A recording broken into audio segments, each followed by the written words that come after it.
दोस्तों, बहुत से लोगों ने अलग अलग तरीकों से मुझसे प्रश्न पूछा है कि नहाते हुए ज़्यादा बाल क्यों झड़ते हैं। इसके पीछे कोई वैज्ञानिक कारण है या कोई ये एक भ्रम है। तो दोस्तों, आज इस सच्चाई से पर्दा उठेगा और हम जानेंगे असली कारण नहाते हुए, शावर लेते हुए ज़्यादा बाल झड़ने का। बने रहिए पूरे वीडियो में मेरे साथ।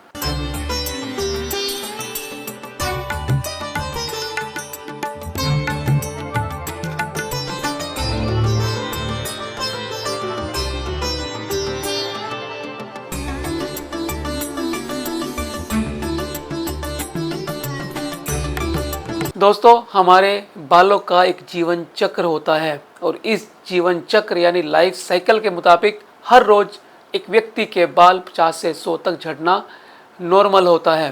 पूरे दिन की दिनचर्या में अलग अलग तरीके से बाल हमारे कमज़ोर होते जाते हैं।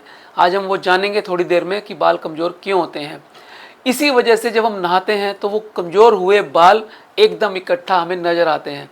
यानी जो बाल 50 से 100 एक दिन में झड़ने थे, वो नहाते हुए ही हमें आधे से ज़्यादा बाल नज़र आ जाते हैं, 20, 30, 50 तक। दोस्तों, इसके पीछे असली कारण क्या है, आइए जानते हैं। दोस्तों, इसके पीछे मुख्य 5 कारण हैं कि हमारे बाल नहाते हुए ज़्यादा क्यों झड़ते हैं। सबसे पहला कारण, स्कैल्प ऑयल एंड डर्ट। हमारे बालों में सीबेशियस ग्लैंड्स होती हैं, ऑयली ग्लैंड्स होती हैं जो ऑयल बनाने का काम करती हैं, और बहुत सारी डर्ट, गंदगी, मिट्टी, धूल, पोल्यूशन के कण हमारे बालों में धीरे धीरे जमा होते हैं दिन भर में। ये सारी चीज़ें मिलकर बालों की जड़ों को कमज़ोर कर देती हैं और जब हम नहाते हैं तो ये कमज़ोर बाल निकल जाते हैं। लेकिन अच्छी बात यह है कि ये बाल जड़ से नहीं निकलते, ऊपर की शाफ्ट गिरती है। Number 2, hot water.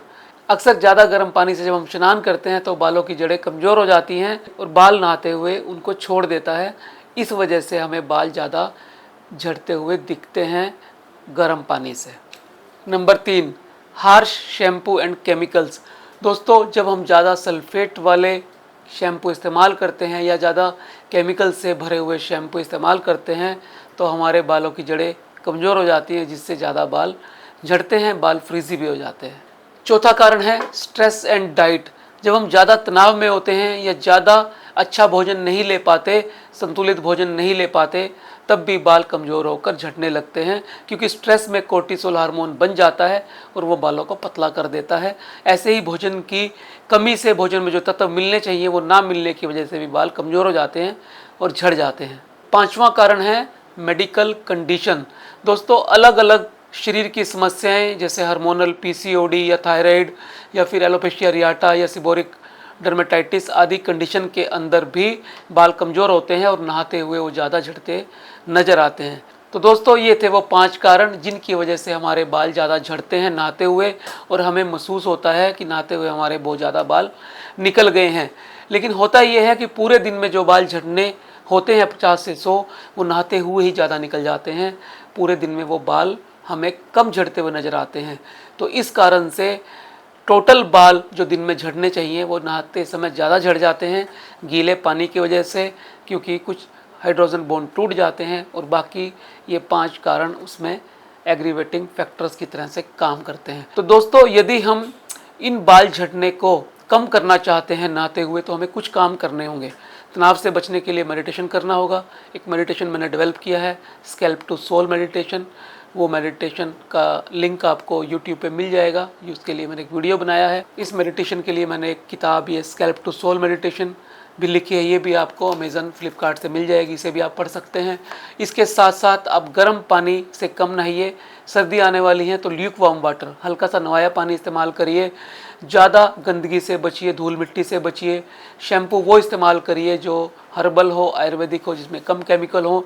हर रोज़ बाल धोने की अपेक्षा हफ्ते में 3 बार, यानी एक दिन छोड़कर बाल धोइए।